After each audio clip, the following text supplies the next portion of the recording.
Ooh.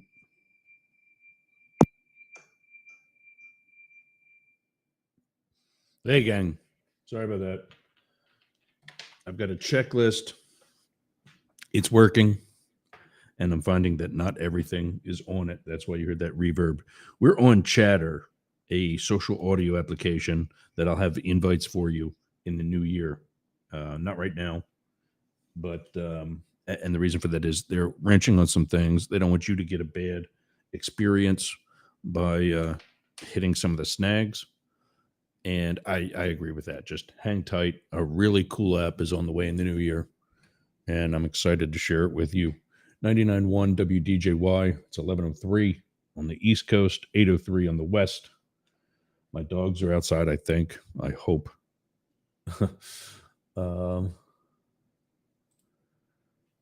But yeah, lots going on today. Trump, Romney, the rest of the GOP. What is the name? I got to keep going back to. Woke, there she is. Where is it at?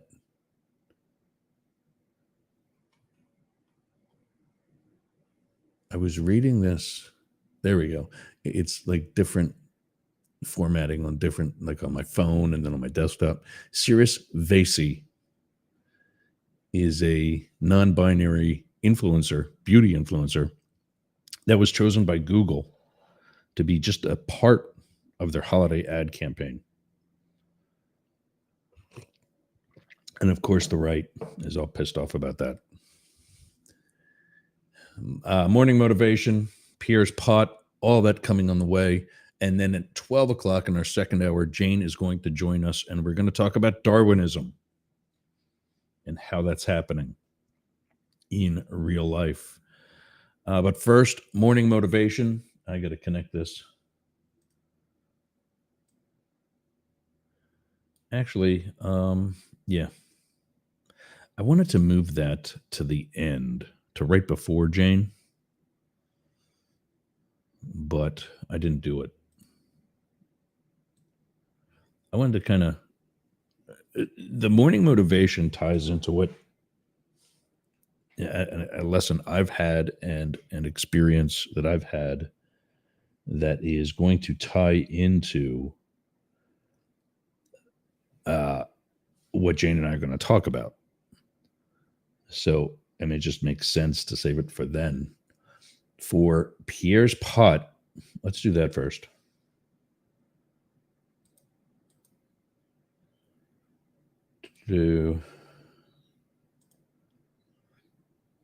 Pierre's pot is in honor of Pierre Robert of 93.3 WMMR in Philadelphia.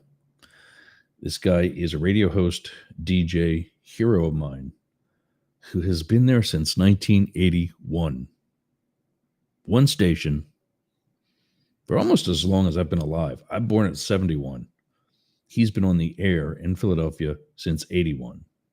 And he does a thing where he toasts the morning sauce in the direction of what he calls a good citizen, aka some honored listener.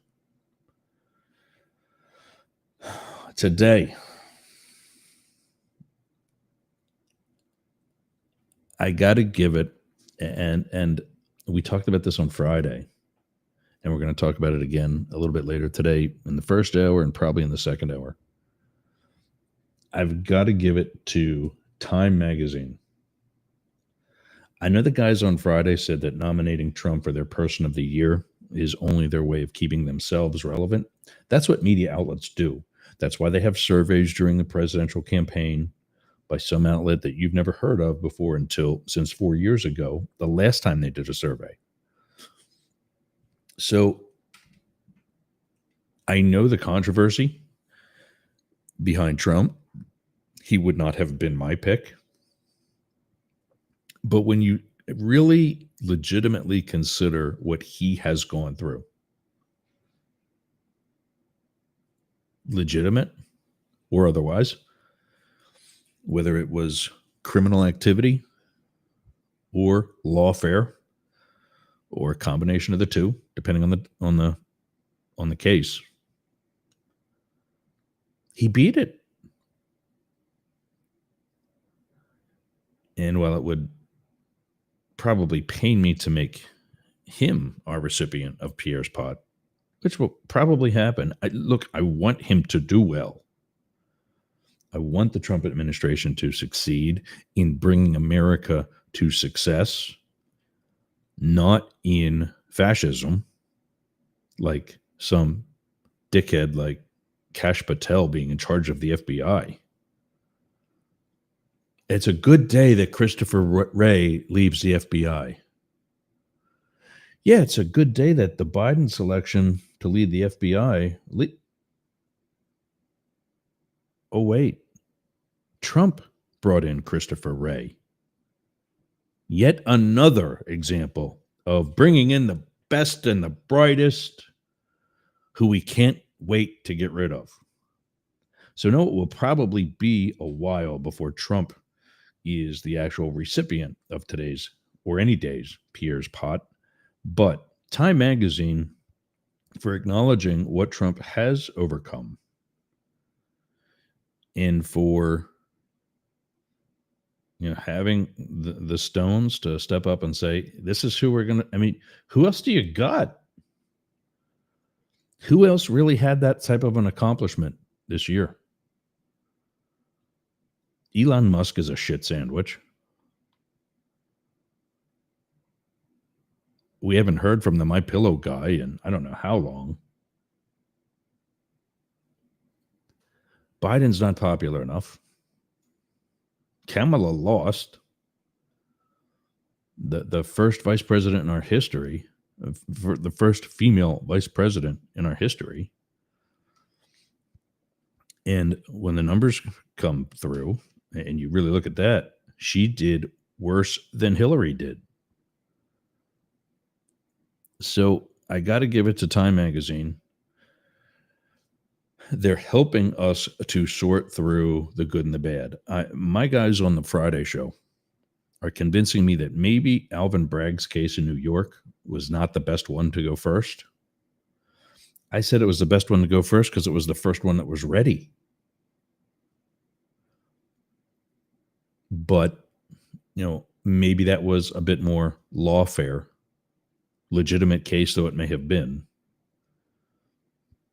I would have liked to see Jack Smith go to trial. And I hope that someday that actually happens. Till then, Donald Trump won. We acknowledged that. What are we going on? Probably almost 2 months ago, month and a half ago. And I do believe that it was a fair and free election, just like 2020 was. And Time Magazine is helping us sort through it by keeping him in a positive headline, which is what we need our president to be in. So today's Pierre's pot goes to Time Magazine for, and I love being able to put that up to the camera. I know I can't say it on the radio, what's on my mug. Go to mastiff.media, where you can see all the places you can get the video for Up the Middle. And you can see what's on my mug. It's me. But here's to you, Time. And tracking Trump. I gotta do graphics for these two.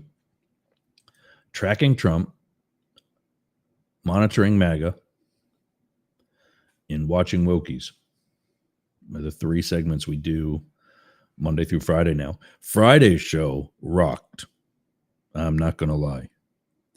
We had a good, strong 2-hour show.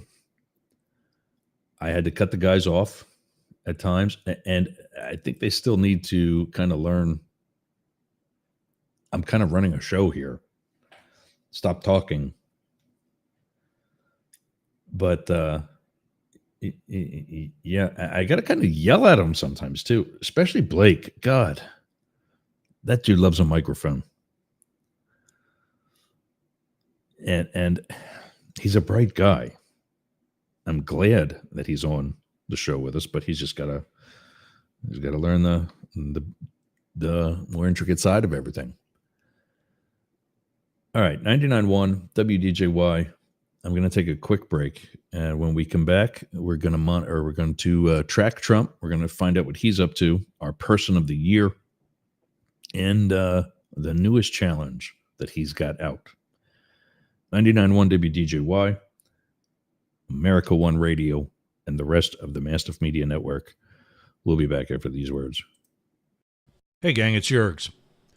Do you have a podcast? Of course you do. It's probably one of the reasons why you listen to us. Well, I got something for you. Flowsend.ai. All you do is take your pre-recorded data, click, drag, and drop right into the inbox for Flowsend AI. Click a button, and out comes everything that you're going to need. From the transcript to content, such as keywords, titles for your episode, the timeline,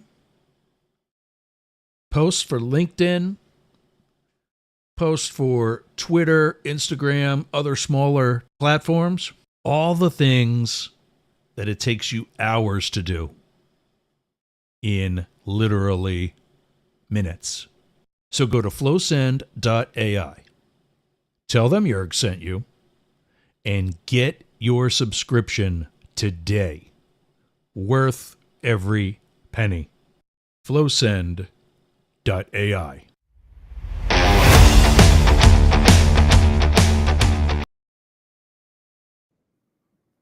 All right, so in tracking Trump, you get two stories for him today. And then we got another big one that just came out a couple hours ago for monitoring MAGA. One of his advisors collapsed on stage. So we'll talk about that too, in addition to Romney. But first up,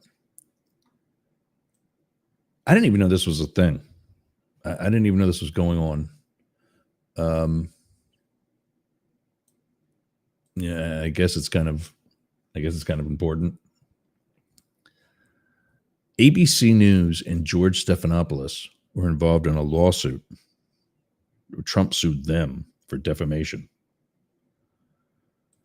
And I'm still trying to figure this out because apparently, and I don't have the actual clip of what George Stephanopoulos said, but apparently Stephanopoulos made some reference to Trump being found guilty civilly of rape.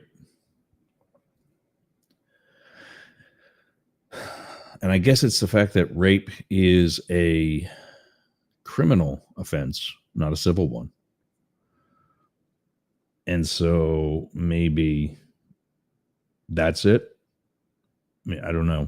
I'm still learning what's going on and figuring this out. I got a door behind me that has a hole punched in it.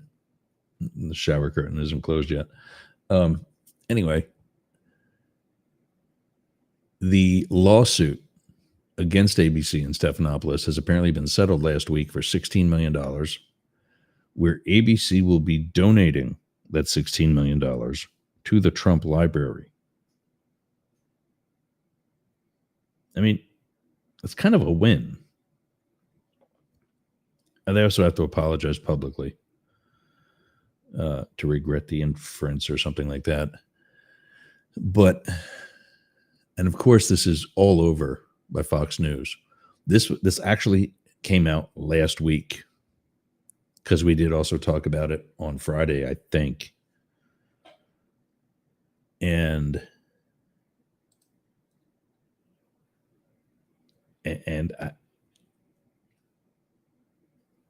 I don't know why this is still a story, but here I am talking about it, so I guess it is.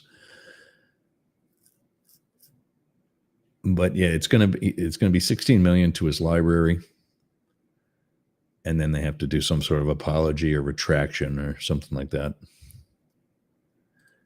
But here's the thing that I don't get.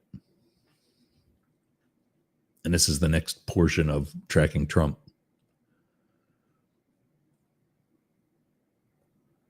CNN is reporting that, and of course Fox is not reporting this,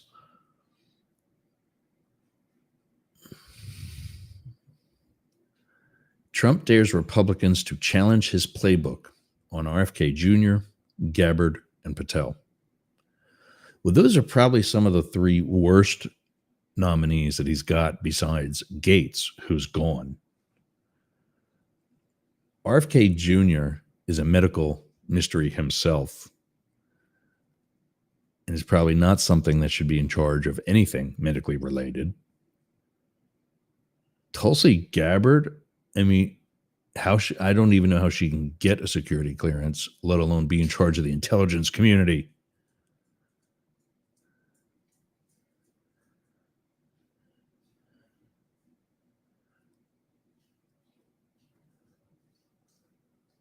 I mean, it's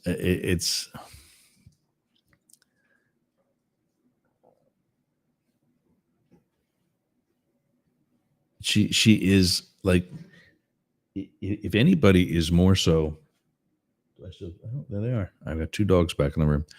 If anybody is more so too friendly to, good. Shout out to Athar and Gino in the audience I'll invite you to the stage. Just if you accept the invite to stage, just hang tight. Keep your mic muted, please, because we're not just on Chatter. We're also on the radio. We're on other social media and so on.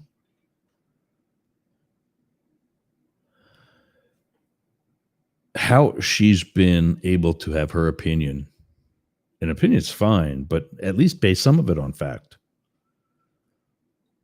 towards Russia and Syria, and then be in charge of put in charge of our nation's intelligence community, and nobody scratching their head over this. So now Trump is essentially daring other Republicans, and this is what I don't get.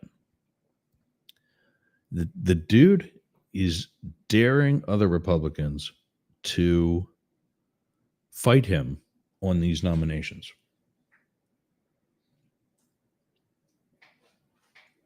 Aren't we all in the same party here? Wouldn't you think that maybe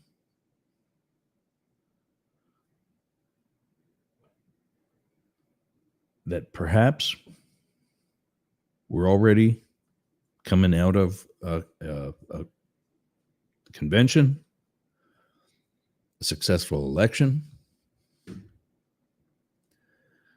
that maybe we're all on the same page? Yet here we go with most of the Republican Party having some reservation about a good chunk of your nominees. Don't you think that qualifies as a problem? Not just on some levels, but on so many of them?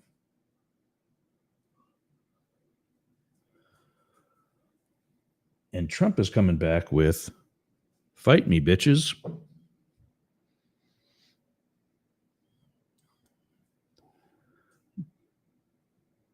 According to CNN, this is, and I'll put the link, I'm not going to share just the article. It's there's a picture of him, there's a video that we're not going to play because, but Trump was at the Army-Navy game this past weekend, as were my parents, actually.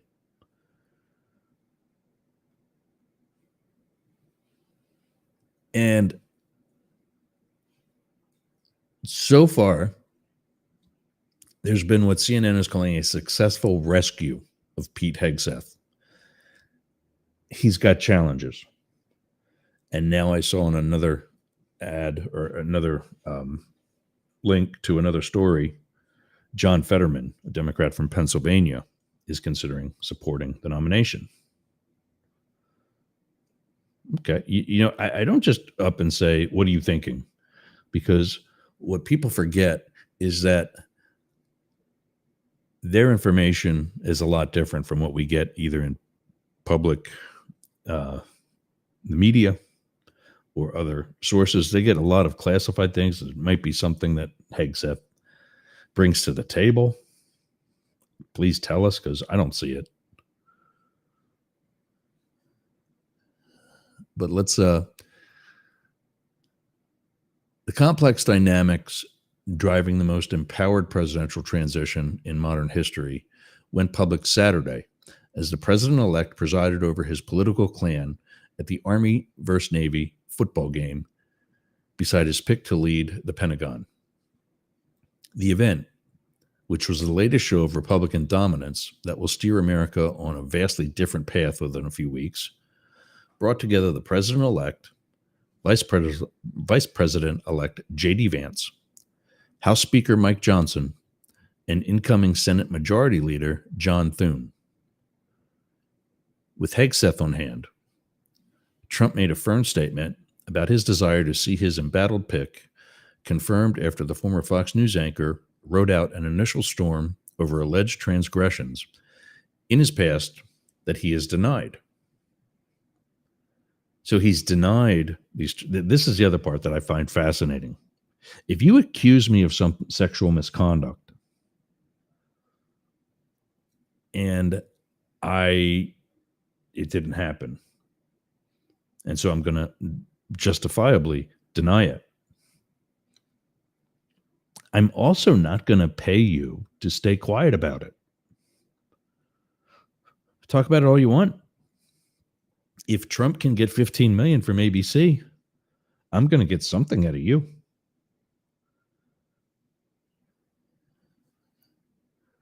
But yet, Hegseth paid off whoever it was.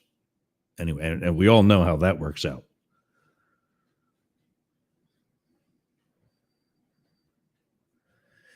Tulsi Gabbard, who Trump has chosen for Director of National Intelligence, also stood close to Trump in a sign he doesn't care about reservations that some Republican senators harbor about her attitude toward Russia and Syria. It was perhaps the most visible showing of power football hosted in the Washington area since late Redskins owner Jack Kent Cooke corralled the politically connected, rich and famous in his box at RFK Stadium in the 80s and 90s. When Trump, Vance, and the congressional leaders, as well as the ubiquitous Elon Musk, peered over the loudly welcoming crowd and waved, the country's new establishment looked almost like a Politburo of the MAGA movement. That's not referring to democracy. There was, however, no sighting of Robert F. Kennedy Jr., Trump's pick to run the Health and Human Services Department. His past skepticism of child vaccines that have saved millions of Americans' lives could make him the next Trump cabinet selection to face a political storm on Capitol Hill, with meetings expected within senators this week. The attendance of Republican congressional leaders was significant. Johnson, who has hitched his wagon to Trump early in his tenure, has been rewarded with the president-elect's patronage, but faces a tough job in shepherding the new administration's hardline agenda through a tiny House majority. And Thune may have one of the hardest jobs in Washington in piloting controversial nominees through the Senate and preserving the chamber's, albeit rather eroded, prerogative to check likely power grabs by the new president, who knows no limits. Musk hovered just over Trump's shoulder, personifying the extraordinary entry into the president-elect's inner circle of the world's richest man and one of the most influential sources of non-state power. The SpaceX pioneer's presence is a reminder of the massive conflicts of interest likely to permeate the new administration. Yeah. But aren't we used to that? Aren't we used to just looking the other way with this guy?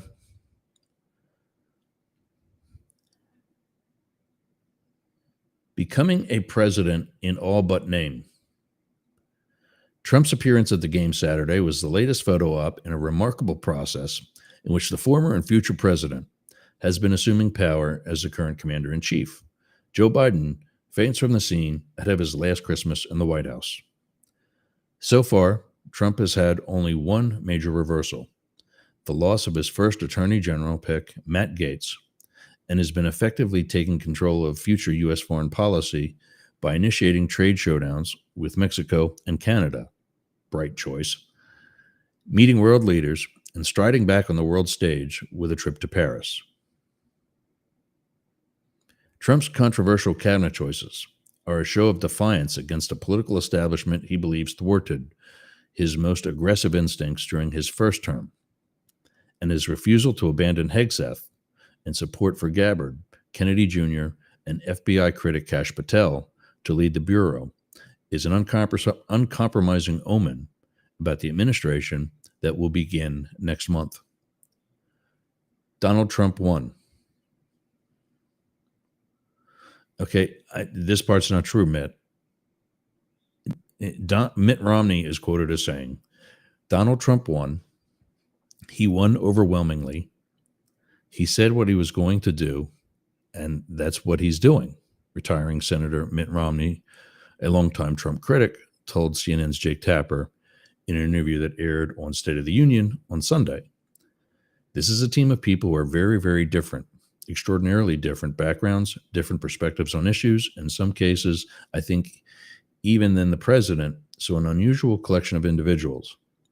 Not the people I would have chosen, the Utah Republican said. And we'll talk about him in a minute, too.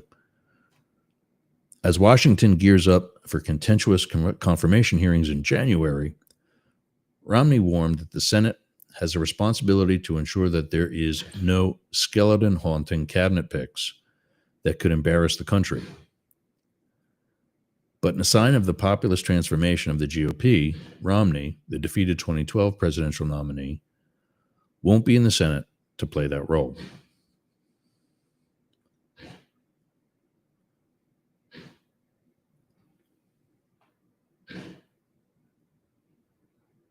Cough it up, buddy. My poor dog.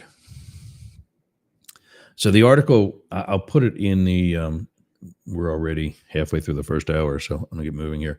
I'll put the article in, and he talks about how,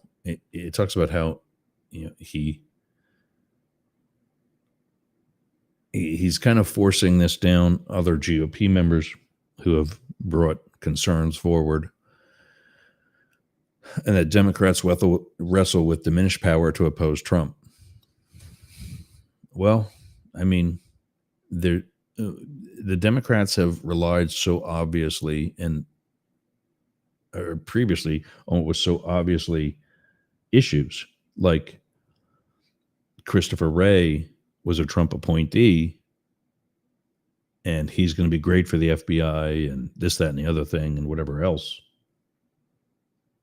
that we heard more than 4 years ago. Now all of a sudden it's going to be a great day when he leaves because we'll bring back democracy.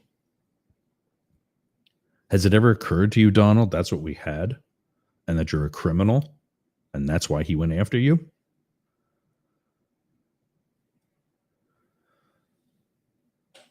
And now you have some asshat that knows nothing about the FBI or law enforcement, and you're bringing him in to run the FBI. I mean, much like your Director of National Intelligence choice, your DNI choice.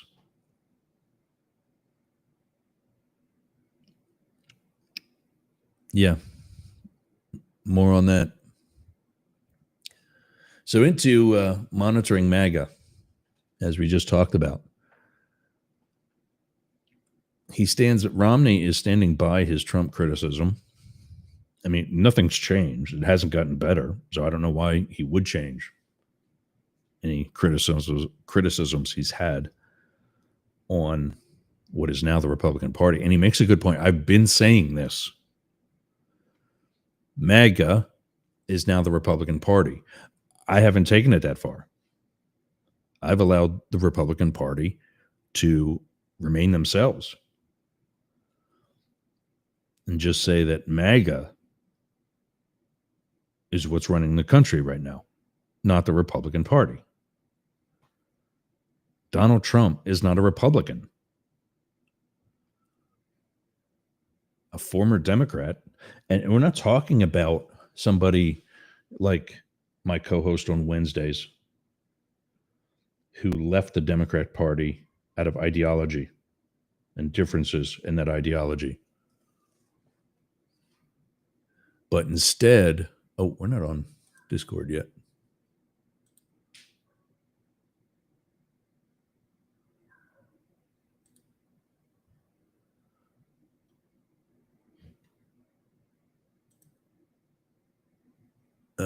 There we go.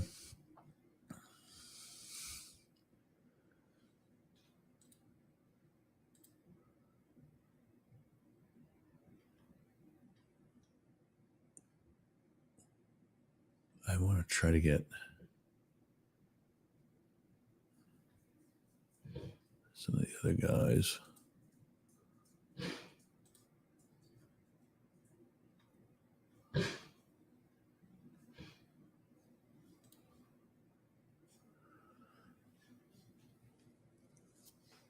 The GOP, the Republican Party. Baby, what? You want to come up here? Got a puppy that wants to join us on the air today. You're such a big girl now. You can't just sit in Dad's lap anymore. She's all of 30 pounds. Hey, welcome those of you watching on Discord or eventually watching. Give me a second. I had some issues with Discord over the weekend. I could not hear, and I wasn't sure if others were hearing. So let me know in the chat, please, if you're hearing me okay. Or don't.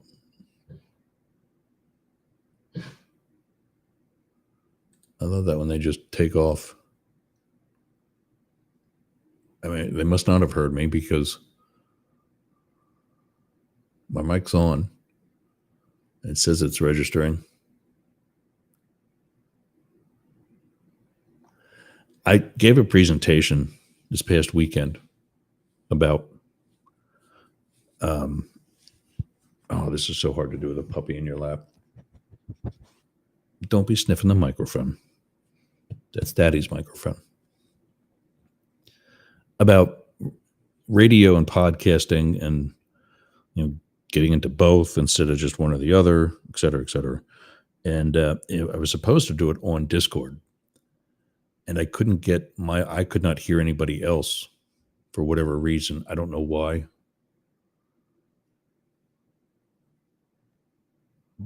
But Discord was supposedly broadcasting to my headphones as it came in on the mixer, the audio mixer. So, baby, I love you too, but I'm on the radio. And I just sent some invites for people to join on Discord. That's another thing. If there is actually a message there. Let's see what he said.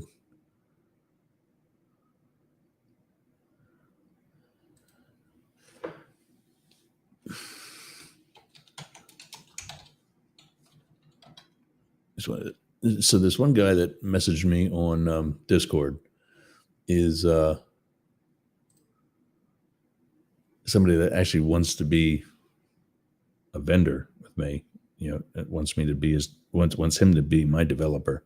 Like, well, I'm not developing anything yet, but I invited him because he's been one of some of the most recent activities. So I'm just like clicking people.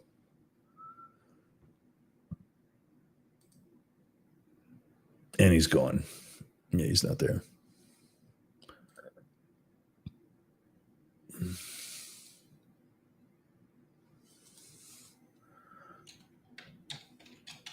It's a 2-hour show. My day is booked, and I'm not ready for a dev yet. You were at the top due to recent. Stop, baby. Your breath is stinky.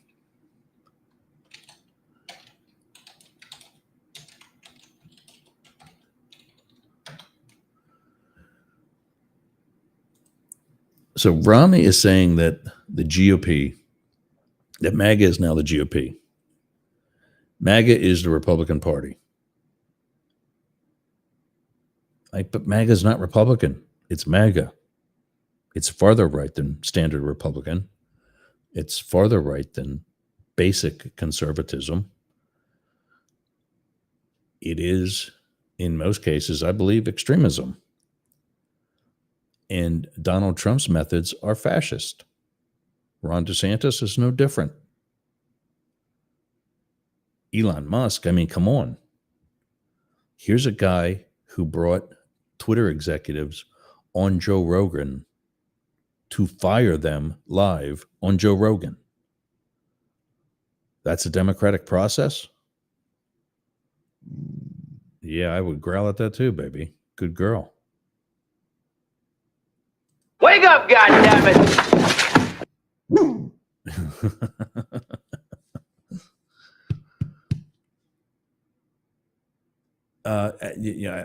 No, it's not a democratic process, and it's not what conservatism or Republican GOP beliefs are. And this whole Musk's whole BS about supporting free speech. Somebody just quoted Musk on Facebook earlier this morning in a group here that I'm in here in rural Tampa. And I said, be careful who you quote. This same guy turned Twitter, and I said Twitter, not X. The same guy turned Twitter into the censorship, pro-censorship platform that it's become.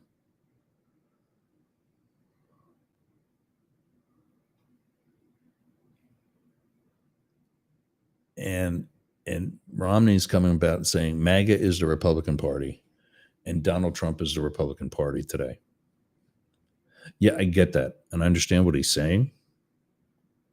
That is who is running the Republican Party. Under that name, anyway. But I'm still hard-pressed. Baby, you're going to have to get down. How about you lay down? There you go. But I'm still hard-pressed to really call MAGA Republican. It's not. It's MAGA. It's a difference. There's one thing a party evolving, and it's another when it's just outright being taken over. And that's really what happened here.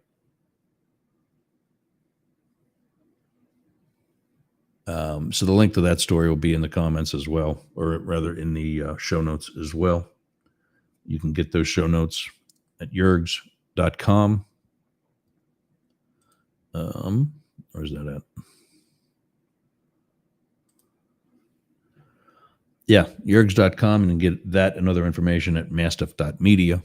Remember, .media is a suffix for, or an ending for web addresses for URLs. So mastiff.media is not only the name of our company, but that's the web address. So check us out there, and yergs.com.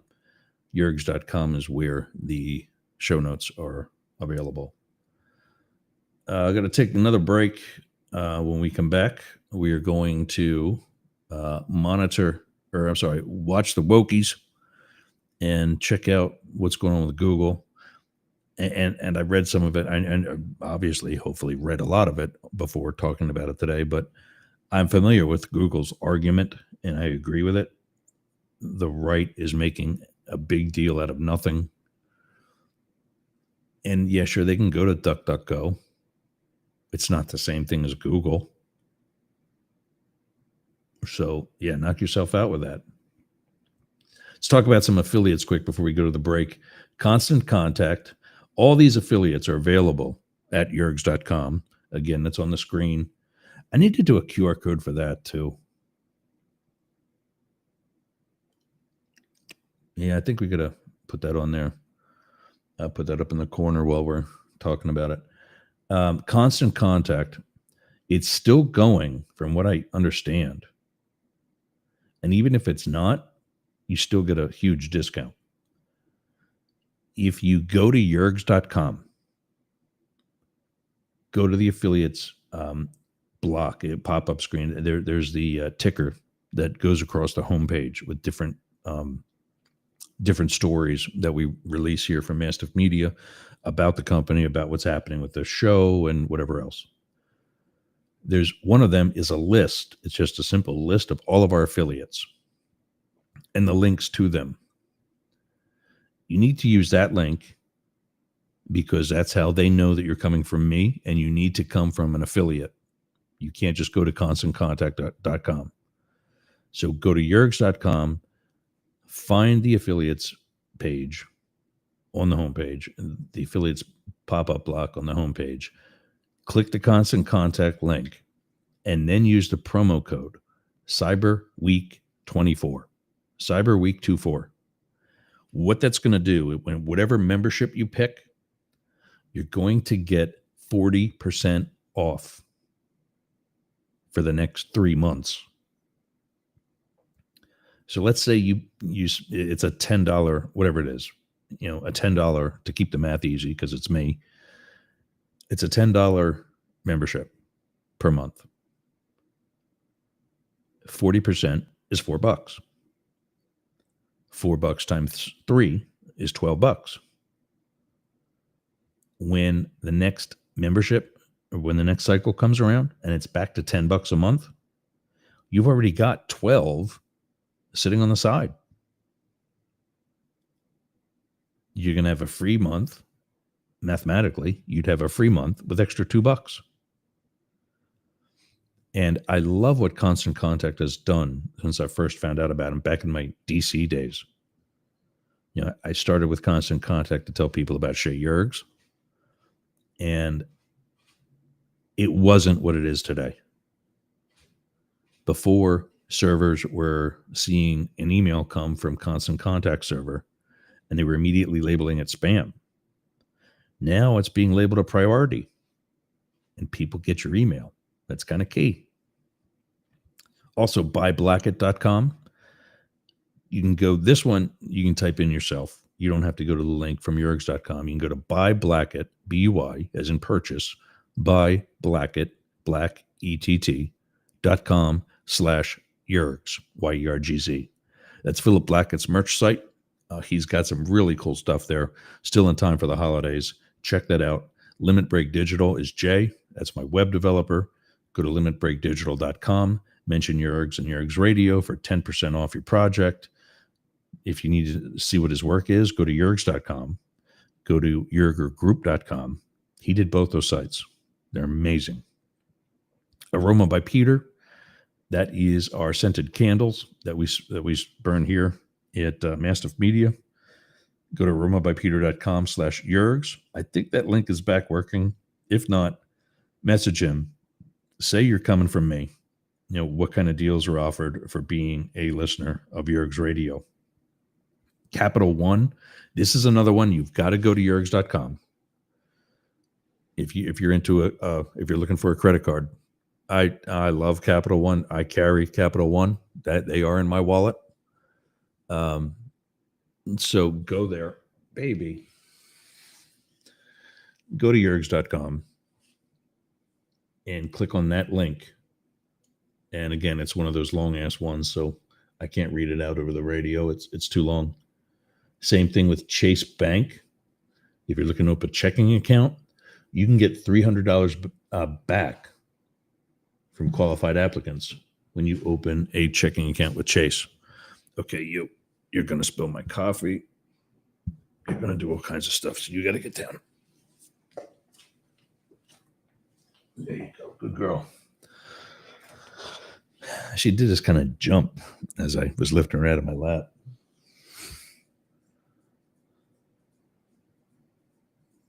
I left the one door open so she can just kind of go outside. Hopefully she's going to go pee. Not do it inside. Every 2-hour show I have, she pees inside. Frontier Internet. Oh, I can't wait.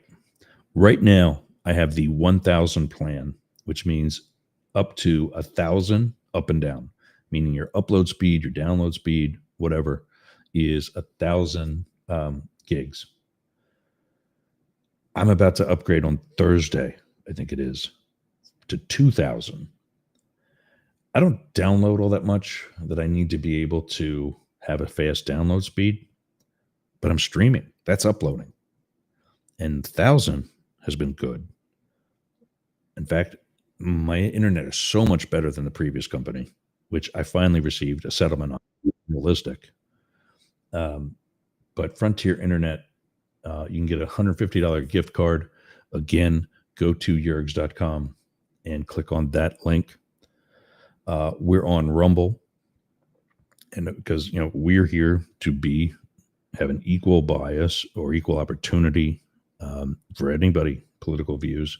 Rumble, we know, is the more conservative version of YouTube. And if you click on that link that we've got on yergs.com and sign up for a paid subscription to Rumble, we do get a kickback for that, I think. And also you get a better deal. Podmatch it's how I found David Beckmeyer. It's how I found Philip Blackett. If you have a show and you need guests, Podmatch is your answer. Actual qualified, good quality guests are available on Podmatch for to appear on your show, and it's vice versa. If you're a guest, if you're some industry expert or something, then get your guest type profile on Podmatch. And I'm brain farting, sorry, but you can find shows like us that are definitely worth sitting in. You can I can read this one to you. It's joinpodmatch.com/yergs. And I don't know what the discount for that is, but definitely worth it's not a big expensive membership anyway. Finally, Momentum Fitness and Wellness. That's where I train. I'm looking to get back again today and just get out of the house a little bit. But it's right here on Route 19 in Bayonet Point and Jasmine Estates. And build the momentum with Momentum Fitness and Wellness. All right, that's all the affiliates. When we come back, I think Jane's backstage, so we'll talk about our non-binary critic or influencer. I hate that word, but we'll talk about that tomorrow. When we come back, it's Darwinism, and we'll talk about what we're all both going to be doing for the Christmas holiday, because this is the last live show for Mondays. Next week, we're going to be a pre-recorded show for the holiday week. I will be in Pennsylvania. Jane will be celebrating, her Christmas holiday, and 99.1 will be automated. So that's the only thing that's going to be available is a pre-recorded show. All right, let's take a quick break. 99.1 WDJY, America One Radio, and the rest of the Master Media Network. We'll be back after these words. Hey, gang. Does your house smell nasty? Do you want to freshen it up a little bit? Go to aromabypeter.com. Check out all of Peter's candles. It's what we burn here in Studio Yergs. I'm burning right now leather-scented candle. That's right, leather-scented. So go to aromabypeter.com/Yergs and check out his candles today.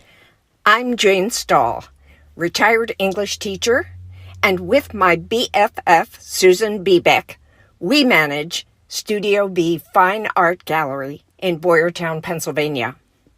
We showcase the art of hundreds of local artists, publish books of the poetry, prose, and art of local writers, offer classes, art parties, workshops, discussion groups, cater dinners. We've even hosted a wedding. And we're here to be the go-to place for friendship, learning, and fun in our community. Virtual tours of our exhibits are available right here on Yergs Radio. Let us introduce you to some amazing art and artists. Check out Jane Stahl and everyone at Studio B in Boyertown, Pennsylvania. Please visit our YouTube channel, Talk TV 24. How's your website doing? I'll tell you how mine's doing. It's awesome. Yergs.com is got to be the best website for anybody in podcasting or any sort of broadcast solo journalist like me. How did I get that? Limit Break Digital. Limit Break Digital did my website with Yergs.com. They did YergerGroup.com. They take care of my marketing, my branding, and help me get the message out to you. Go to limitbreakdigital.com/Yergs for 10% off your next project. That's a $3,000 site, Yergs.com. And you can get 10% off that by just going to limitbreakdigital.com/Yergs today. Talk to Jay. That's my guy. We all got a guy, and Jay's mine. Limit Break.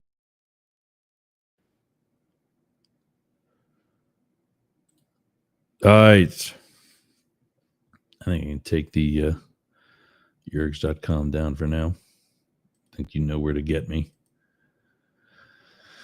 All right, up next, we do this every Monday. It's when I'm joined by one of my favorite mentors.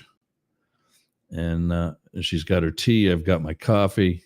And there's Jane Stahl. Good morning. Good morning. Oh my God. I have such a busy day ahead that I am eager to get started. So I'm here in front of the camera. Oh, a little earlier than usual. Today. Look at you.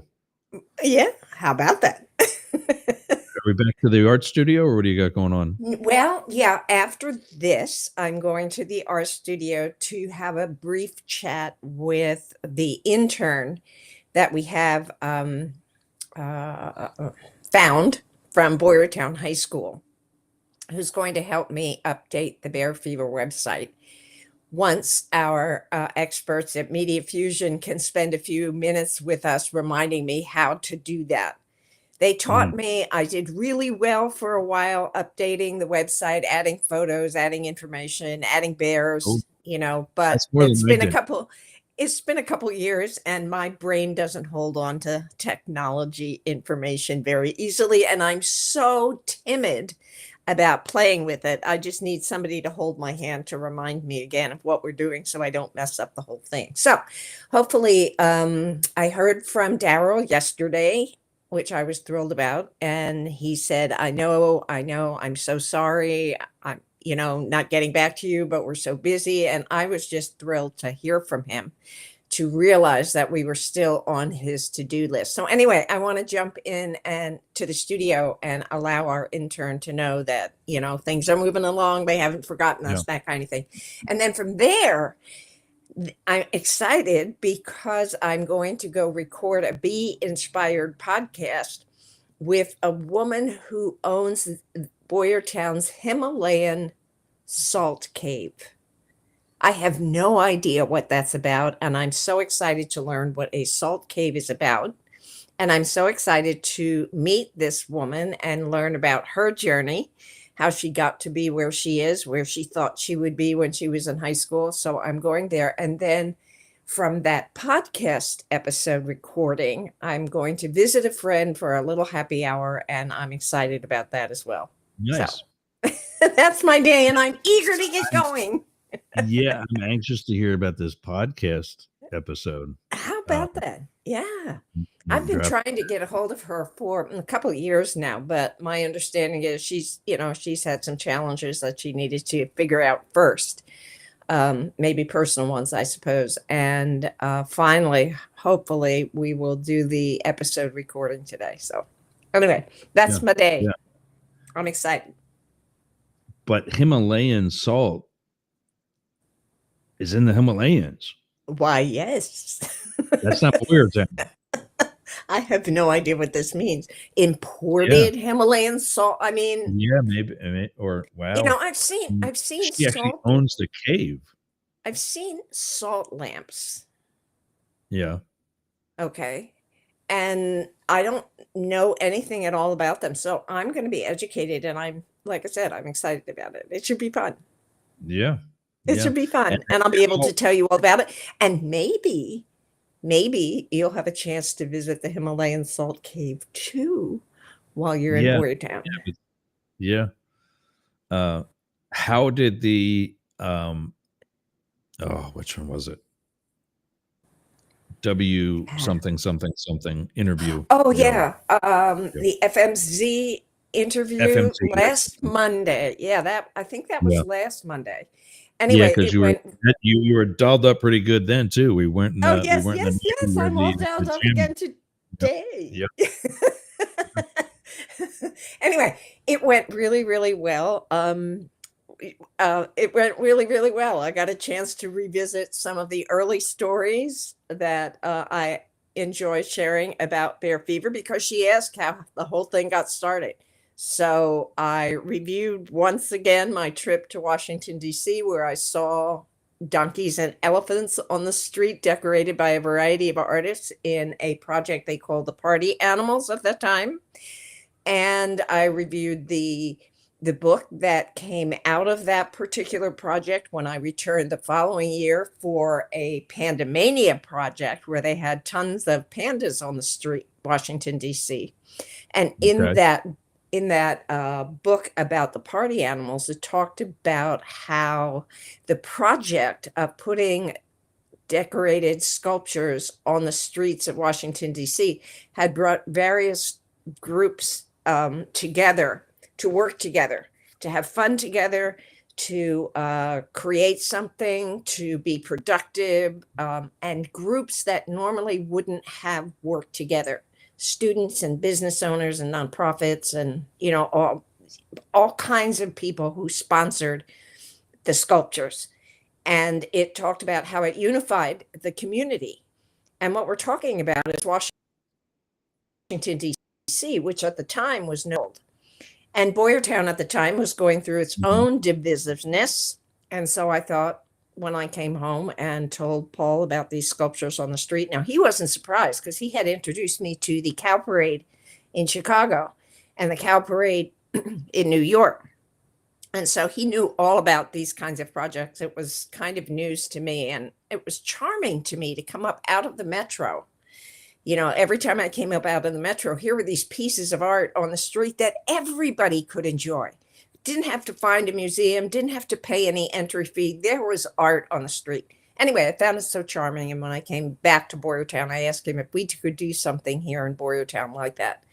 He, of course, rolled his eyes and told me I was crazy, which was not a new thing. Yeah.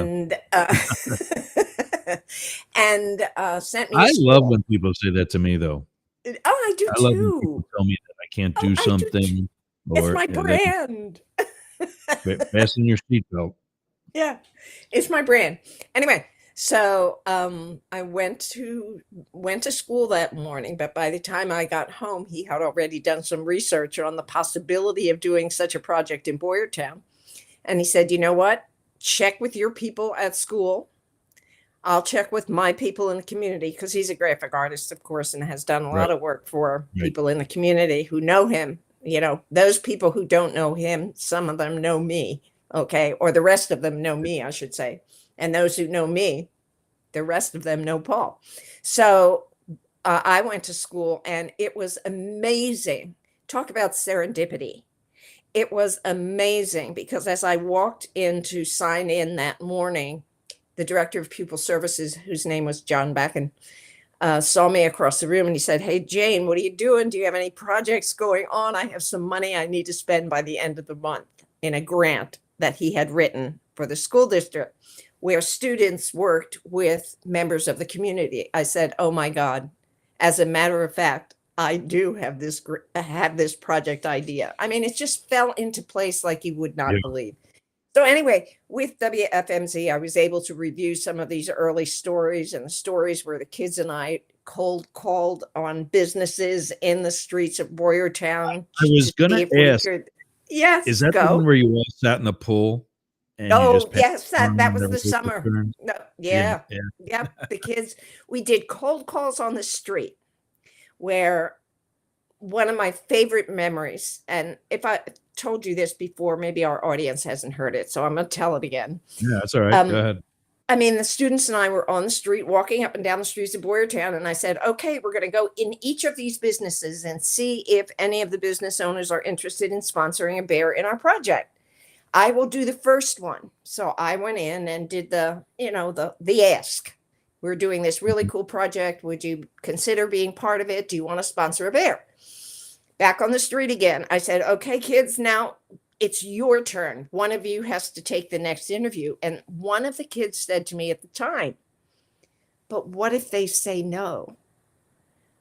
And all of a sudden, this flashback came back to me of when I sold World Book encyclopedias in Denver, Colorado, before I started my teaching career. And the World Book people promised at the time to pay me more money than I was able to make even waitressing at the time. If I saw 100 people and presented them with the possibility of buying a set of World Book encyclopedias. And again, what the World Book people told me is, if you believe in your project and you contact enough people, if you contact 10 people, one of those 10 is going to say yes and buy the encyclopedia. See another 10 people. So that's the lesson. It was so cool. That was the lesson 30 some years later that I was able to share with my students at the time, that gave them the confidence to accept, well, somebody's going to say no, but maybe somebody will say yes if I see enough people. It was magnificent. I don't know how. Yeah, I'm used to rejection having been an ice hockey referee and a baseball umpire. I mean, I'm kind of in my element when I'm getting booed. Really? But that's been a huge difficulty for me, is pitching clients. We had kind of like a tech company about 10 years ago that I wanted to try to get off the ground in case I left the Secret Service, and the Secret Service found out about it. So they shot it down and made me close it up. Oh.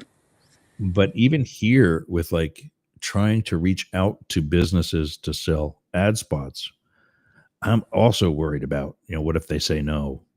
Mm-hmm. And well, let me give you that lesson. You just got to keep asking. Yeah, I guess.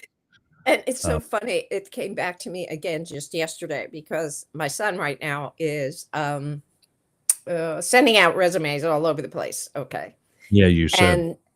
And he mentioned to me yesterday this very same story that he's heard me tell about World Book. He said, well, I've got 40 some out there, and hopefully a few of them will say yes and decide to interview me. And maybe one out of those hundreds that I send out may end up being a job. Excuse me. What's he looking for? Well, he's looking right now in the recovery industry, recovery centers. Yeah. And so that's the industry, or teaching. I mean, he's looking into school districts again, because he was a teacher for a number of years, 7 or 8 years. And he's looking to get back into that possibly. So we'll see. Is he willing to relocate? Yes. Mm-hmm. Yeah, you got any contacts for him?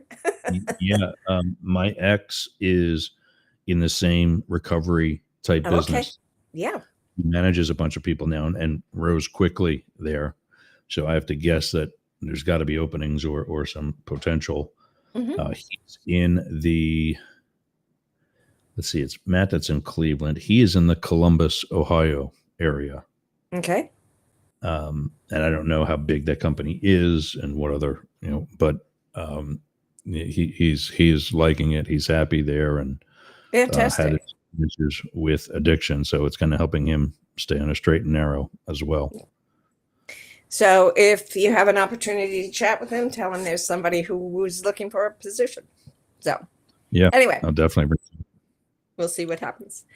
So anyway, that same summer, as you alluded to already, that same summer, the kids would come over to my house and we'd make phone calls, sometimes to businesses, to see if they would be interested in being involved in the project. And when it was raining, we passed around the phone in my living room. And when it was nice outside, we were all in the pool floating around and passing around the phone in the pool.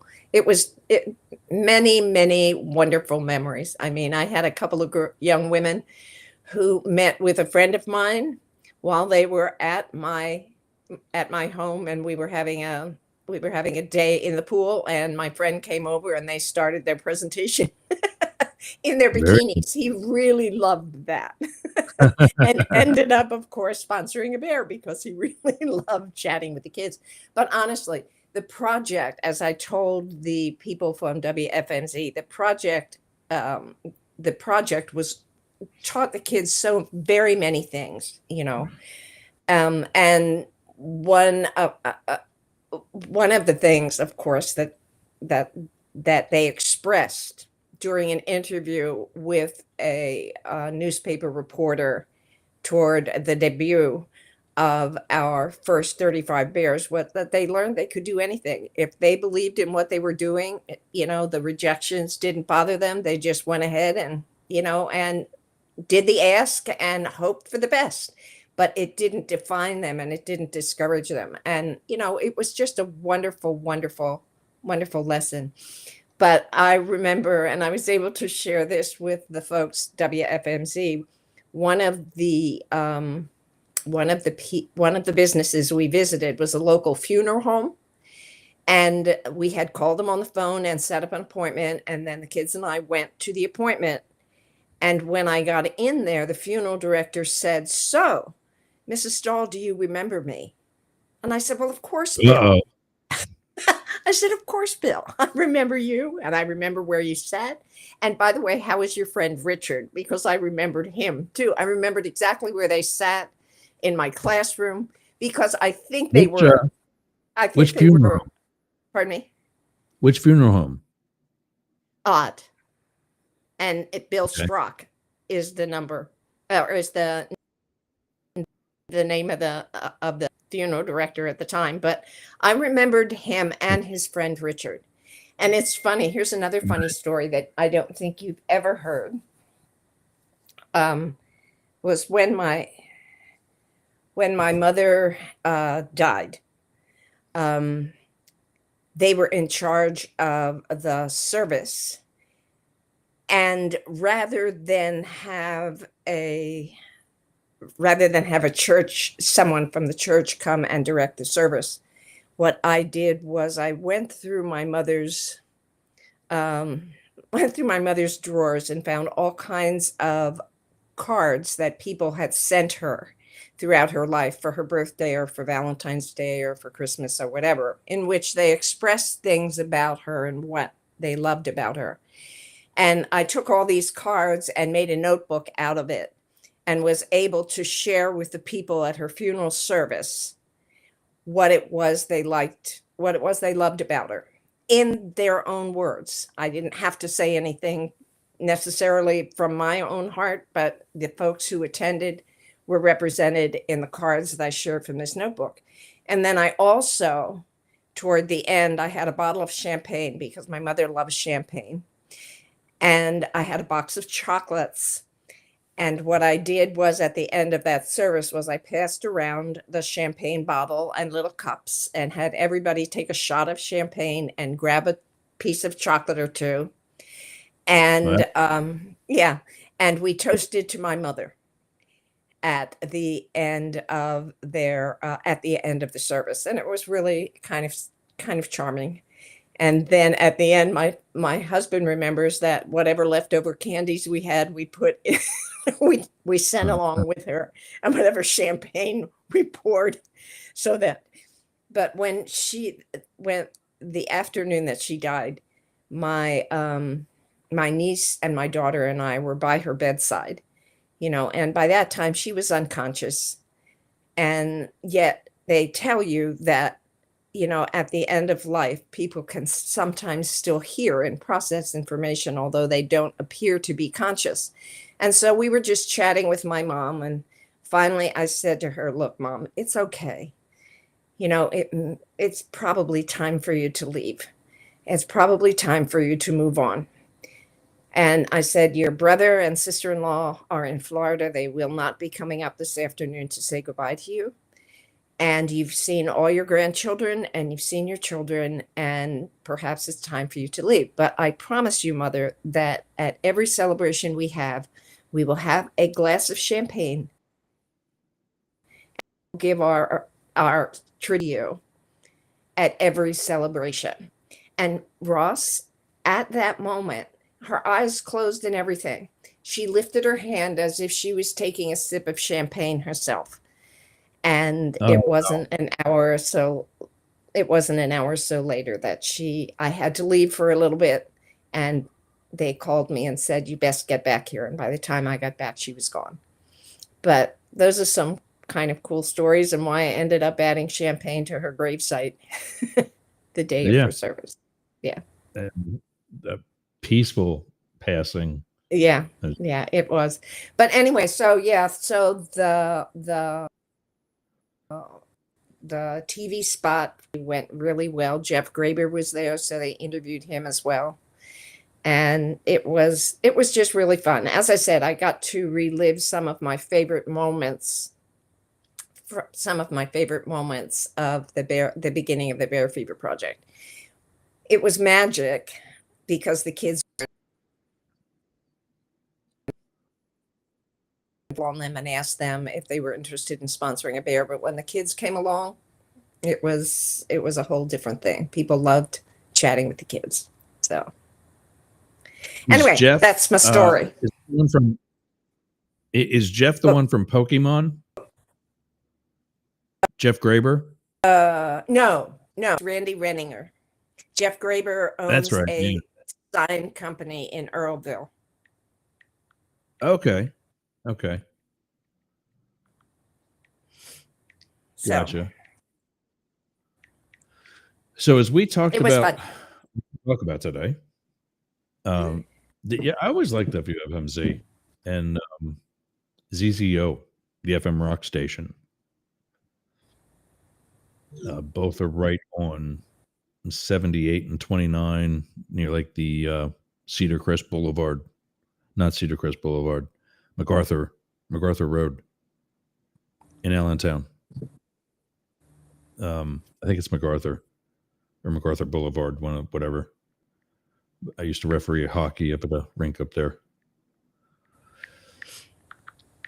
So we were talking about what to talk about today. Yep. And you said Amy sent you something, and then you forwarded it to me overnight Yes. this morning.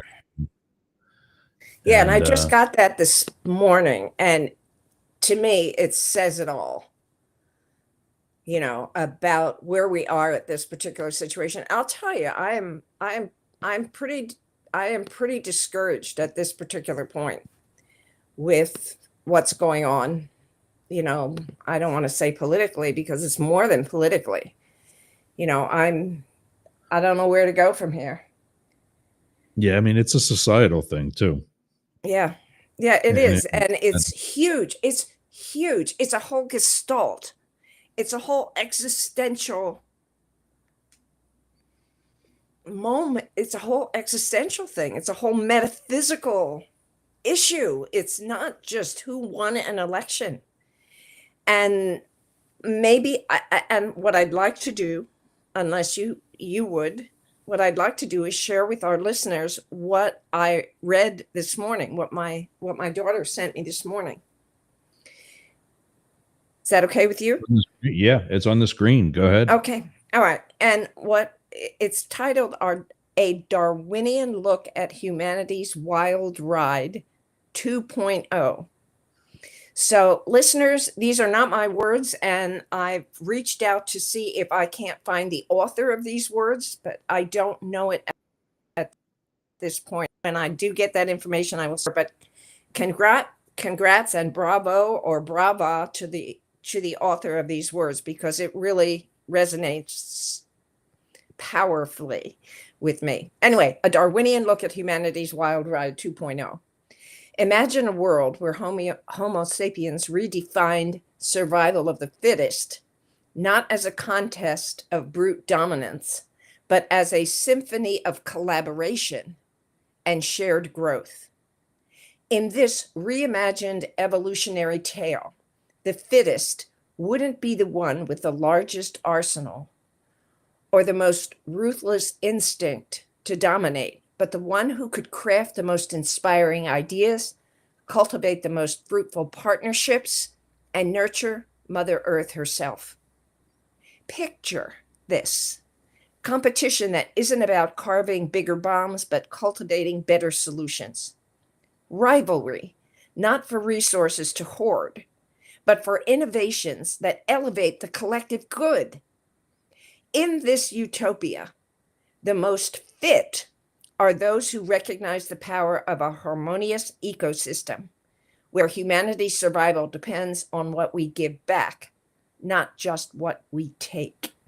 And yet, here we stand, a species that can map the cosmos and send messages to the stars, but can't seem to stop squabbling over pieces of dirt and oil. A species that prides itself on intellect but behaves like the planet's most inconsiderate tenant. If Earth were an apartment, we'd be the roommate who never does the dishes, leaves trash everywhere, and blasts terrible music at 3 a.m. Is this what Darwin envisioned? Perhaps not evolution's crown jewel, but more its messy side project. So, let's confront an uncomfortable truth. If we're the so-called fittest, maybe it's time to redefine what that means. Because fitness shouldn't mean exploiting the planet to the point of collapse or running faster from the environmental chaos we've unleashed. It should mean building a future where thriving is a collective act, not a zero-sum game. But here's the optimistic outlook. It's not too late. History shows we're capable of transformation, of transcending selfish instincts when survival truly depends on it. Let's become a species that outgrows its bad habits.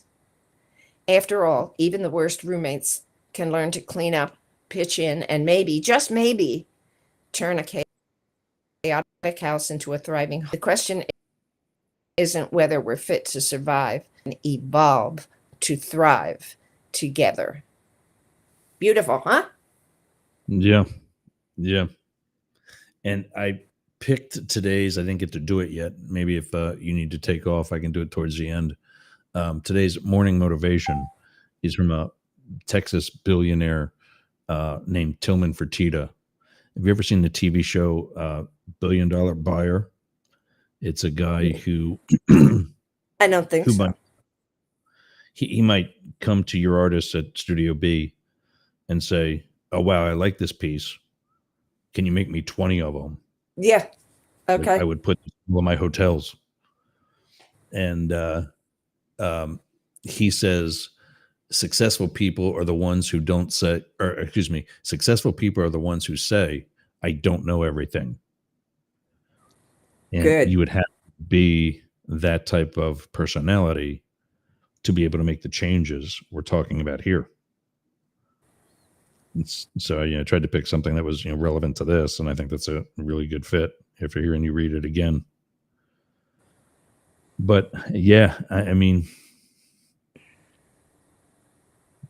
Darwinism, especially in politics, I mean, we can't get away from having that conversation.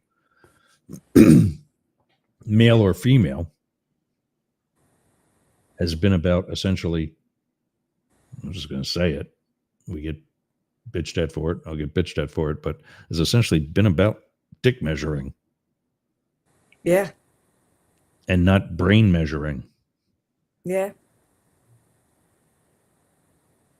And I think some of that, of the former one, so as to not have to say it again, has also been about lying. Yeah. Because tell me that Vladimir Putin and Donald Trump are the strongest we got. Mm-hmm. When it's their buddies that are the ones that are folding. Bashar al-Assad being one of them. Mitt Romney, who just spoke up earlier in today's episode about Trump is now the Republican Party. Mm-hmm. 12 years ago, he was. Mm-hmm. I mean, it's a gut punch. because the guy, Trump that is, has to feel Mhm. so vindicated and so beloved and What are your so right and so free to do whatever he believes because he has not just the party but the country behind what are him. your thoughts on him being labeled by Time Magazine as the person of the year? Well, did you see Saturday Night Live? No, what they Okay. do. Well, I didn't watch No, much of it. what I they do. just caught a clip this morning that came on MSNBC that Colin Jost, or Uh, however you pronounce his Ghost, name, um, Ghost. Yep. said, "Well, yeah, he's the guy who took up all of our time." Time Magazine. Yeah, of course he's the person of the year. He Yeah, took up all of our time. yeah, Yeah, yeah, but and I was expressing my disillusionment with my husband this morning. He reminded me. He said, "Just wait. They have to touch the stove, yeah, yeah. and it's happening quicker than I mean, it's price is already going up. yeah." I, Hmm. I did. I didn't post it, and I was nervous to do like a video, but I found two sets of lunch meat that I often look at for when I buy to make my lunch sandwiches. There's this one type of turkey that's like Black Forest, Yep, I'm familiar. Yep. and then there's another type that's honey roasted. Hmm. And the honey roasted is more expensive. It's $4 and change a pound, and the Hmm. pre-wrapped wrapping. It's not from like the deli; it's just from the deli section. Oh, okay. And the Black Forest type, up until the election, was $3 and change. It was a little less than $4, and the other was almost $5. 2 weeks ago, 3 weeks ago, I'm in there, and they're both almost $5. No kidding. The Black Forest went up, and to the exact same price as the honey roasted. Mm. And I'm like, are we not supposed to notice that? Mm. And the store is Aldi, which is Hmm. actually an Okay. owned Yep. Yep. company. Um, and it's a great store. I love it. Hmm. And I'm not blaming them. But are we supposed to not notice that? Well, And yes, this has been up and yeah, down. yeah, At he least did. when it's been up under Biden, the price of gas was stable. Mhm. I see it below $3 one day. By the end of the weekend, it's at like 3.30. Well, he told us recently that, folks, it's really hard to bring prices down once they go up.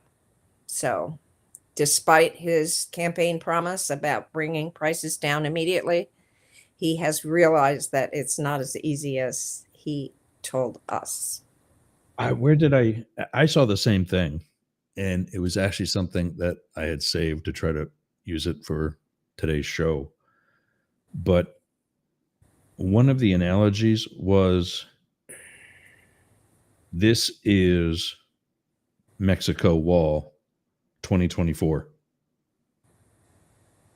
Back in 2016, we Hmm. were told he's going to build a wall and Mexico is going to pay for it. Right. Yes. Not Yes. only This did is, Mexico not pay yeah. a dime, the quarter of the length that he built the wall for fell over. Hmm. So this is just Mexico Wall 2024 or 2.0 that we shouldn't get our hopes up. Yeah. So, you know, not only not only are prices difficult to bring down once they go up, it's hard to regain a political system once it's gone to the oligarchs. I don't know. I So, mean, I kind of I sort mean, of. this what I've read, the Darwinian look at humanity 2.0, I mean, ends on a positive note. Do you have any positive? I do not. I mean, So if you remember, Reagan had a really strong start when he ran in 80. mm-hmm, And then came this term, Reaganomics, mm-hmm, and trickle down economy, mm-hmm. which in this most recent, not segment, in this most recent cycle, we all discovered collectively that it doesn't work. Because wasn't it the Democrats saying how good the economy was? Mm-hmm. And Republicans and Republican voters were saying, I can't afford groceries. Mm-hmm. So I guess all that success that we can show statistically actually happened on Wall Street up at the top. Never made it down to the bottom. Yep. Yet this is one of the most successful Black Fridays in history. So suddenly, 2 we weeks can after, afford maybe not eggs, but we can the afford price of eggs. Yep, exactly. flat screen TVs. Damn the broken eggs.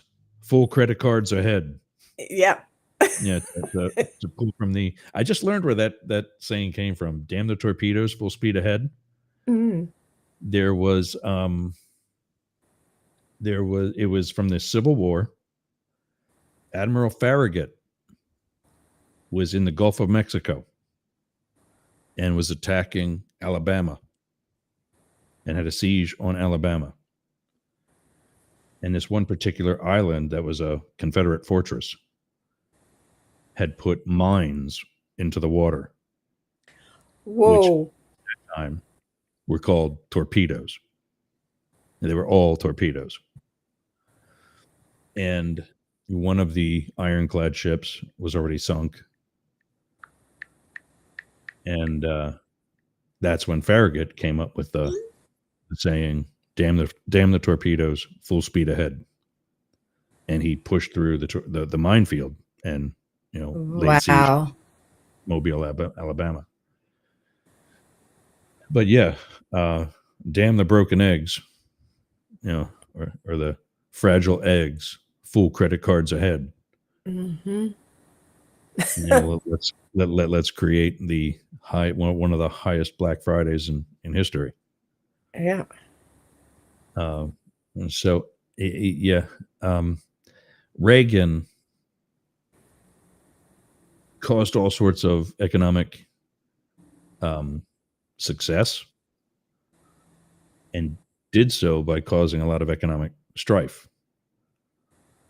I know of at least 2, maybe 3 small family farms that were literally in my backyard growing up as a kid up on Knoll Circle in Corbrookdale Township, right up the hill from you,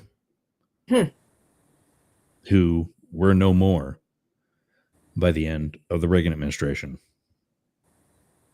If you go out your street towards Bechtelsville, Okay. Old Route 100. and then bear to the left, is that Whitestown Road Yes. by the pit stop? Yep. Back that road into Corbrookdale Township. You'll eventually hit Funk Road as a left turn. Mm-hmm. Or you can stay straight and head toward Greshville Antiques. No. Well, there's, I'm not sure it's called Greshville. Yeah, No, something. Greshville's on Bordertown Antiques. Yeah. 562. Greshville Antiques is on 562. Yep. It's that guy's brother, the Malmberg family. Right. That's my sister-in-law. That's my sister-in-law's parents on No Boyertown. kidding. Right. Yep. That right there at Whitestown and Funk was a small farmhouse that I think has been recently torn down. Yes. Mm-hmm. That brother and sister that ran that farm, I think brother and 2 sisters maybe, that ran that farm and lived at that house together, essentially died on that property with the Reagan administration. or because of the Reagan administration. And then there was a horse farm on Funk Road. But as soon as you turn left, it's right up the hill on the right. That also was no more after Bush 41. And then there's a third one down there somewhere. I think might be the one across. I think Mikey Hilligus still has the one farm. Bob's youngest son. A Shaner, I think, is I think it's actually on his mom's side, not Bob's side. But and there was another one. I think there were 3 that folded during the Reagan administration. Point being, we got out of that. And Bill Clinton brought a balanced budget and one of the most thriving economies our country's ever seen. And that's the part that I think is the scariest, is that as much as I don't want to have to do it, but to sit here and say, I told you so, is like your husband said, it's going to be painful for all of us. Mm-hmm. Yeah, they're going to have to touch the stove, but they're going to be handcuffed to us when they do it. Mm-hmm. Yep. Or we're going to be handcuffed to them when that happens. So the atomic clock on my desktop is about to become 1, 2, 3, 4, 5, 6. Wow. 12:34, 56. 56 right? Seconds. Oh, we got to stick to those pieces of joy, don't we? I look for stupid stuff like that. All right. So what are your plans for the holiday? So I'm going to be recording a bunch of things and editing a bunch of things to send to WDJY for all next week. I'm going to be off as of after Friday's show. And I'm off. We're both off next Monday. Right. Tuesday and Wednesday is Christmas. Thursday, I'll be back here, but not necessarily, maybe, but not likely in time to do a show Thursday. So I'm going to record everything or edit previous shows, things like that, to prepare for next week. And then Atlanta WDJY wants it by Wednesday. And then I have to also set up playlists for On Yerg's Radio for the same thing. So that I just listened over the weekend, and I don't know what happened, but I took one of the playlists down. Oh. It was just all the commercials after commercial. Oh. I did. I heard like Peter. Does your house smell nasty? Yeah. That one. And then I heard, I'm Jane Stahl. Over and over again, right? Yeah. Yeah. And then, okay, well then, this commercial breaks, what's going to be running. And then I heard again, does your house smell nasty? I'm like, oh, no, I do. So I guess that. I can, if you want to head out and because I know you got a busy afternoon. I do. Yeah. I can talk about the Tillman Fertitta thing, and I got some other things we didn't finish from the first hour. If you want to get going, and then I'll see you in Boyertown somewhere. That'd be great. Yeah, I have some things to do. I'd like to get to it. Okay. All right. Yeah, I'll get to the rest of this other stuff. Okay. So, go ahead. I'm Jane Stahl. And I'm Yergs. And this is Both Sides Now. All right, everybody. Well, have a good holiday. Have a good Christmas. All right. And I will see you at some point. I get in Saturday night. Okay. I don't know. Ryan is going to be in town too, and he's going to be spending one of the days all day with a friend of his from high school who lives in Reading. So that's probably going to be my day to go palling around and doing whatever else too. Okay. Well, yes. Don't know if I'm going to be out Saturday night. Maybe not. I don't know. Yeah. But then Sunday, Monday, and Tuesday. So we'll Okay. figure something. Yeah, we'll figure something out. Probably folks may have some plans for you, so we'll have to Yeah. work around those. But Yeah. if we need to pre-record something this week for next Monday, we can talk about that too. Okay? Okay. All right. All right. All All right. right. We'll be Well, in touch. check all your Have a boxes great for day. Monday, and then we'll talk. All right. Bye-bye now. All right, dear. All right. So that's both sides now for this Monday. We'll finish up with Up the Middle in the amount of time that we've got on 99.1 WDJY. We're going to take a quick break. When we come back, we're going to finish watching Wokies and also our morning motivation. And that was what we talked about a moment ago from Tillman Fertitta. Successful people are the ones who say, I don't know everything. And I've happily said that plenty of times. So let's take a quick break. When we come back, we'll do that and then get out of here for the day.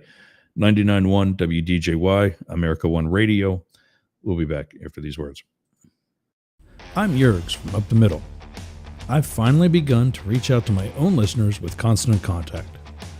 Use both my link and promo code CyberWeek24 and get 40% off your first 3 months.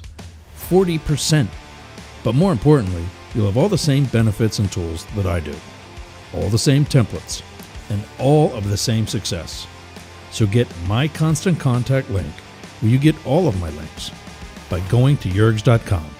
You still have time to reach out to your contacts in time for the holidays. Go to yergs.com, click on my Constant Contact link, and use promo code CyberWeek24 for 40% off. Remember, you need both my link and the promo code CyberWeek24. Yergs and Constant Contact. We deliver success. All right, so for morning motivation, today's motivator is from my, come on, there we go. Oh, that's not what I wanted to do.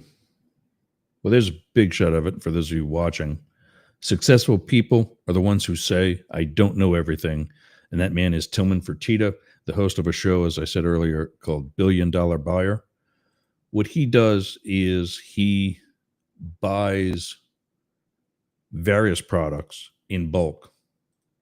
Sometimes it's beers or liquors. I've seen him buy soap. I've seen him buy artwork, or in some cases try to. Oftentimes what will happen is the show is as much of an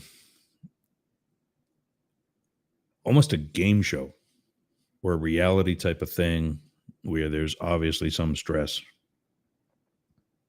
And he sees not only the quality of your product, but also the quality of you and the ability to fix issues as they arise and continue to make the deal live up to your part of the deal, and also, make it a deliverable product to what you said you were going to do. And what I liked about this one was I guess there was a part where apparently I did and I didn't know it, but I was going to say, I never lived my life in the Secret Service like I was James Bond. And there was one example of somebody in the San Francisco office who felt that apparently I did think I was better than a lot of people, and I never was like that. She's no longer with the Secret Service, and she didn't retire after 21 years either. She left with a very black cloud over her. But I always took, and to this day, take the approach that I don't know everything. When I got into podcasting, I started on just YouTube. And one of my teachers, one of the online groups that I'm a member of, said to use your social media to steer your viewers to your YouTube channel. Like, well, that's great. What if your viewers aren't on YouTube? What if they don't know what YouTube is? What if, as is the case with so many social media platforms right now, there's a political beef that they have on YouTube? They're not going to give into that just because they think you're the next Joe Rogan. You're not. And so that's when I started using, at that time, I first started using StreamYard. And then that lasted for a good while until I added what I found out was, for them, too many destinations, and they couldn't handle it. One of their developers let that slip in a call. And I canceled and went to Restream and haven't looked back. I need to try to see if if I can take advantage of the deal that they had a couple of weeks ago that I meant to take advantage of and couldn't. Hopefully we'll be able to get that. If I pay for a year, it's X amount % off, and it's a huge savings. And that's what this guy does by buying in bulk. If he spends $2 per bar of soap for his hotel, and he's buying literally millions of bars of soap,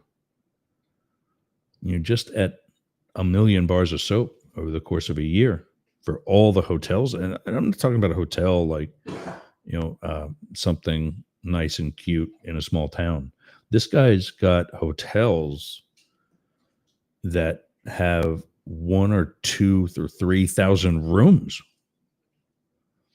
If 2 people are staying in a hotel, in a room, in each hotel, he's sold out. At 3,000 rooms, that's 6,000 people in one night. He's going to cut through 1 million bars of soap rather quick. And if he's paying $2 per bar of soap, that's $2 million just in soap. So now you come along and you have this environmentally friendly soap. And this was actually one of the products that he was looking at. And I think it was actually maybe they had both a solid bar and I remember a liquid gel that was bio-friendly, earth-friendly, but they couldn't get rid of the film that was left on your hands. It just, your hands felt greasy and not clean.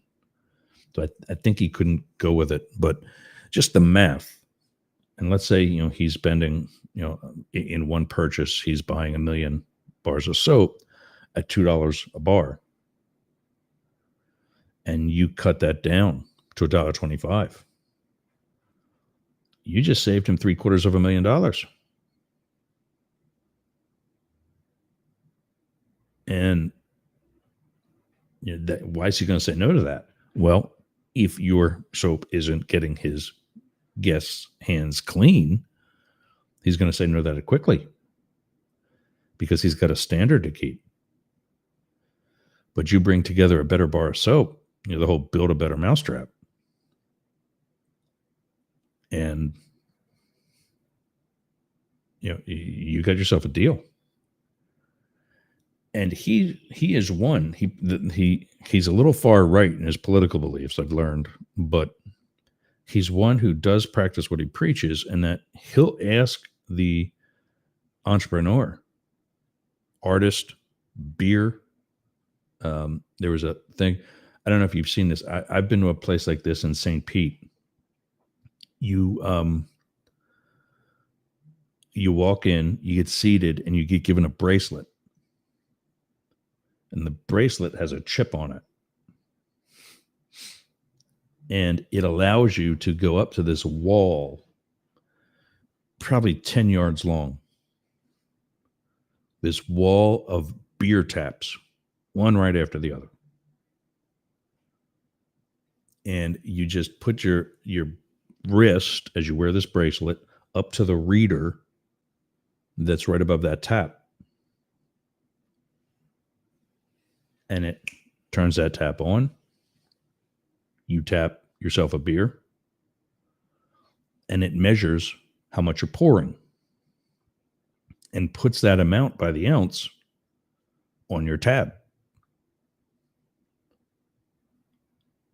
And as such, you don't have to buy a full beer to taste a beer.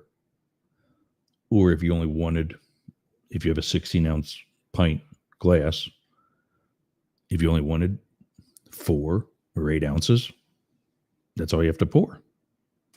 And you get billed accordingly. That product, not the beers themselves, but the wall of beers, was one of the things he had the opportunity to buy into. And there are things he knows, and there are things he doesn't. And I really believe that part of his success was his ability to ask questions, or to self-educate, or to have them educate him in the process. I was saying in my presentation yesterday, I don't have cable TV. I have an internet service, but that's it. Whatever I want to watch, if I get a movie, it's probably from Apple. There is another computer over my right shoulder that's a Mac. I have Apple TV on there. And I've been iTunes is what it all used to be collectively. Music, movies, television shows. We're all on iTunes. Now it's Apple TV and iTunes and Apple Music or whatever. And then the TV that's on the wall, I can, send that picture to, and I can watch it on the bigger TV, even though it's a 27-inch computer.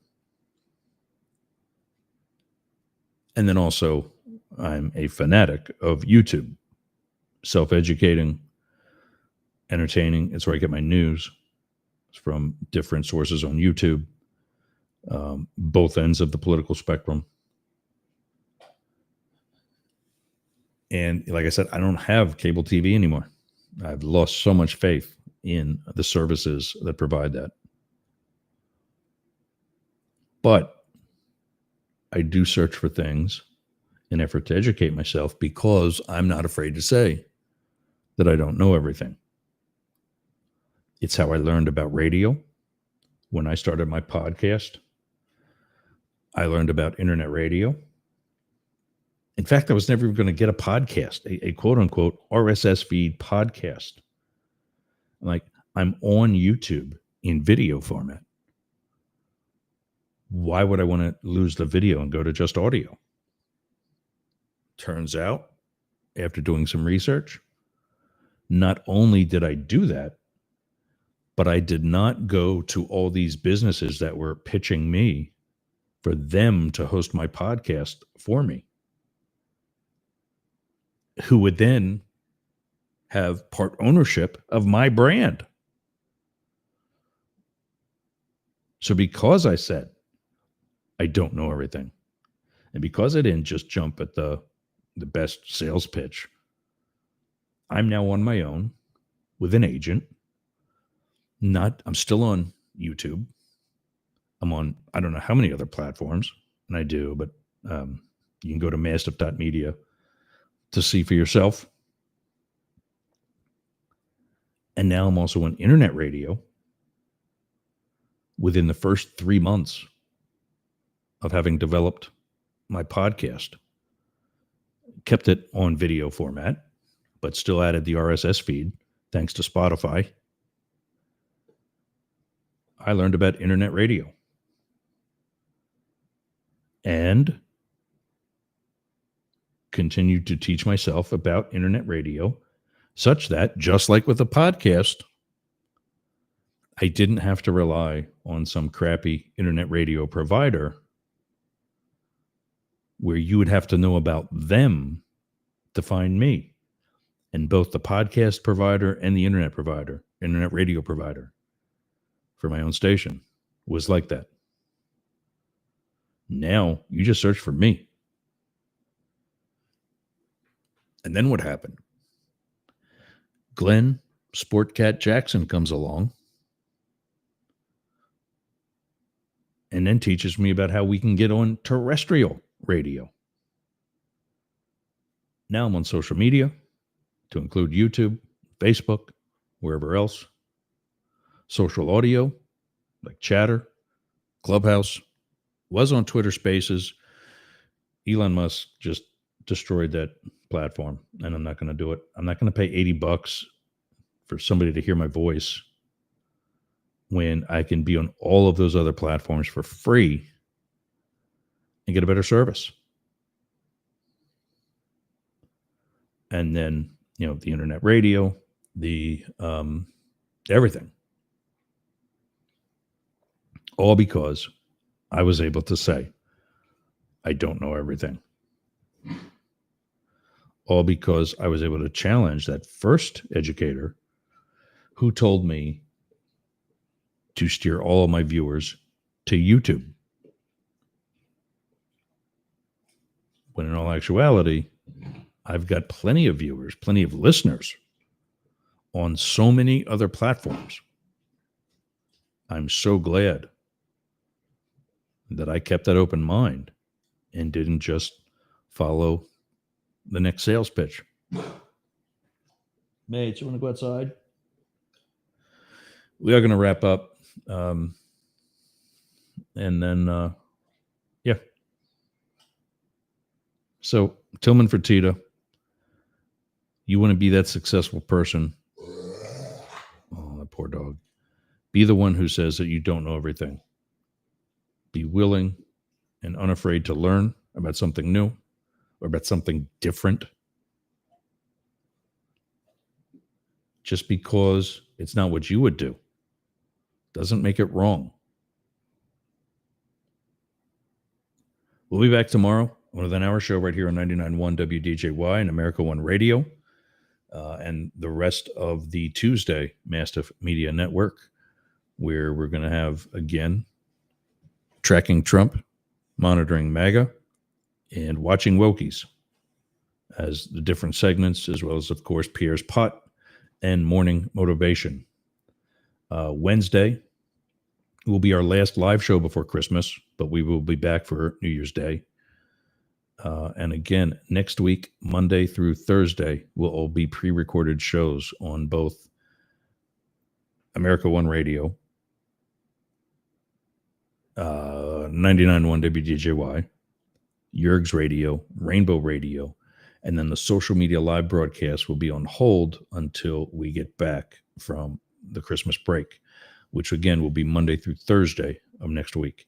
I will try to be live on Thursday if I can get back here in time, but I don't know with when my plane lands, baggage, commute home, etc. Can't make any promises. That's why I'm scheduling a pre-recorded episode for that day as well. Friday after Christmas, we will be here, and we're starting again on K-Shop in Las Vegas, KSHP, both AM and FM. And we'll also be having a talk in the new year with my new agent and what he sees up the middle being able to do. So thanks for joining us. Thanks for running with the big dogs. Thanks for going up the middle. We'll see you tomorrow.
The average radio listener listens for 18 minutes. The average Yergs. fan listens for, are you ready for this? An hour and 20 minutes. How can that be? Answer most commonly given? I want to see what he'll say next. All right, okay, fine. But what about the people who hate? Yergs. Good point. The average hater listens for 2.5 hours a day. Look, but if they hate him, why do they listen? Most common answer?